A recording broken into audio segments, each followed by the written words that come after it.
Yeah, shortly after my 29th birthday in early 2017, I moved to Beijing. Then the pandemic broke out, and China's rigid lockdown followed.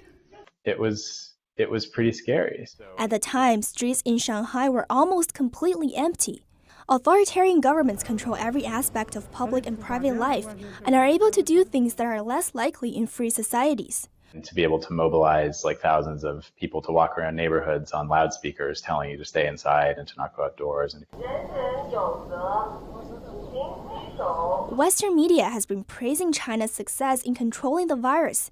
That's despite experts, leaked documents, and interviews with frontline medical workers that suggest the regime is severely underreporting its virus figures. We had found out that there was a new rule passed down from the neighborhood committee that all gates were to remain locked from 10 p.m. to 8 a.m. And so we were asking the security guard, like, what's the deal here? Can we go out to walk our dog? Like, nope, you're stuck here till the morning. Like, well, you're here, you're still awake, you can unlock it, right? Nope, can't unlock it, I don't have the key. So the security guard didn't have the key. And it's like, think about if you had an actual emergency and you needed to get to the hospital, like it'd be maybe a couple of hours before you could get out of your lane.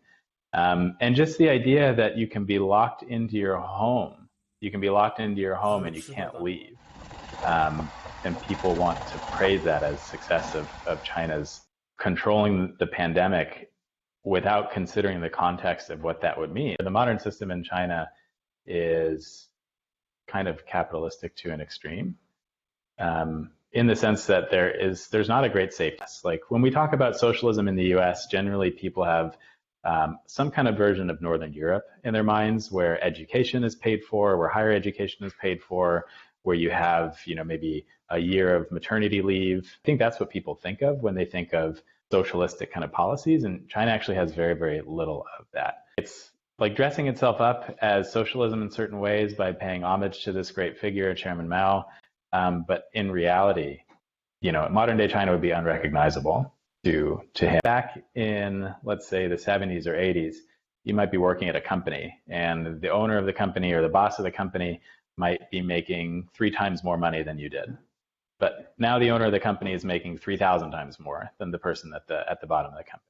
It doesn't matter who you are. It doesn't matter if you're an English professor or a Chinese history professor or a mathematics professor or an engineer. Like when they get together in the school cafeteria to have a conversation, it never took more than 2 minutes for the conversation to turn into who's buying what real estate and where they should buy their next house, because this price of houses was skyrocketing. So just kind of the obsession from, I got to be careful about how I say this, I suppose, but I can't say that there's been a shift because I wasn't there before, but based on descriptions that I've heard from people of older generation in China, modern day China has become obsessed with money and only money. The anti-American sentiment in China was very, very shocking to me.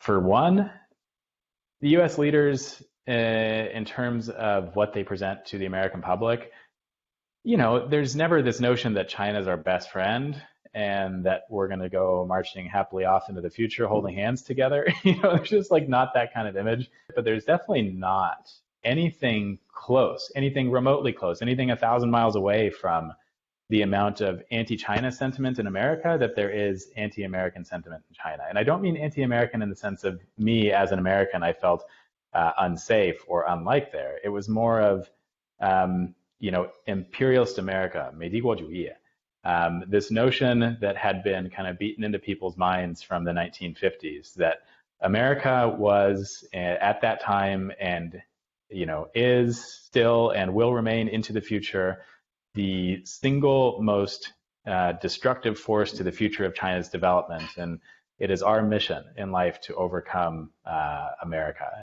If you ask me frankly, I don't want to see China become the guiding force on the international stage. And it's not because I have something against Chinese people, and it's not because I don't, it's not because any of those things. It's not because of Chinese culture or any of that. It's because the principles that the government in power of China right now uses, the levers of power that they pull, are going to create a world that I don't think most of us want to live in. So a world where you can't criticize your government. Basically any time there's bad news in the US, whether it's a shooting here or some accident that kills some people, there's always going to be some sort of people online leaving comments like, oh, that's too bad, only 3 people died. Like it would be better if there were more Americans that died in this shooting or this accident kind of thing. And obviously that doesn't represent a lot of people, but like you just think about that kind of comment. Like if somebody left a comment like that on YouTube after an earthquake in China killed some number of people, and some white American left a comment saying like, oh, I wish more people had died because China's evil or whatever. Like you would have 50,000 people, rightly so, calling that person a racist, disgusting monster, and they should get offline and never get online again. Whereas like in China, sometimes that kind of comment can be the most upvoted comment. They're at war, and it's like we are ready to fight the war, and it's like it was just very, very tangible. I remember that ad being like very, very tangible. It wasn't like, I don't know, join up for like an adventure kind of thing. It's like there's a war coming and we need you to be ready to fight it. And it's like that's kind of the mindset, the populace in China sees themselves engaged in an ideological struggle. In the U.S., like people here haven't nearly caught up to that. I've been a left-leaning voter ever since I was eligible to vote. I guess it's 13. How old am I? Oh my God. So that was 15 years ago. Oh my God.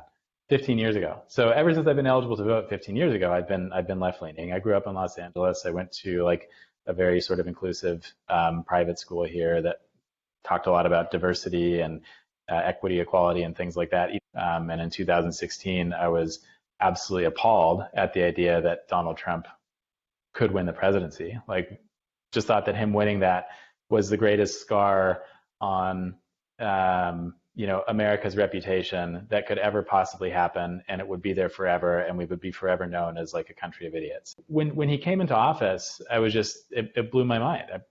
It was completely insane. Like, this person's an idiot. He's blusterous. Like, he just talks smack about people 24 hours a day. Like, this person who tweets stupid stuff online every day.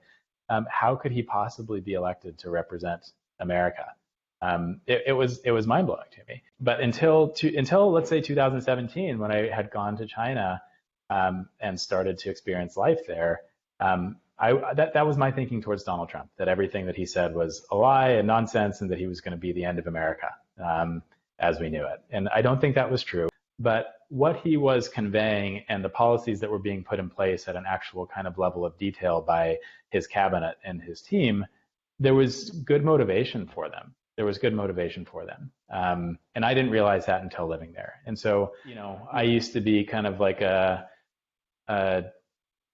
almond milk latte drinking liberal in San Francisco who, no matter what Trump said, it was always a lie. And therefore, whatever he said, the opposite was true.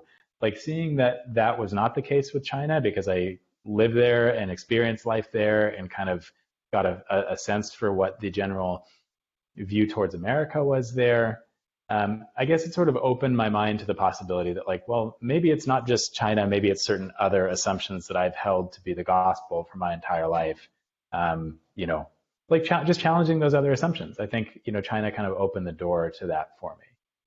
But nobody listens to us, because the most important thing to the politicians here is to be able to uphold a trade deal and to do more business and to sell them more Coca-Cola, even if it means that there's people in concentration camps, or, people being unable to practice religion, or, everything that, like, these aren't secrets, right? These aren't secrets. It's just that people don't give sufficient weight to them or pay sufficient attention to them that it actually changes the policy of the US government.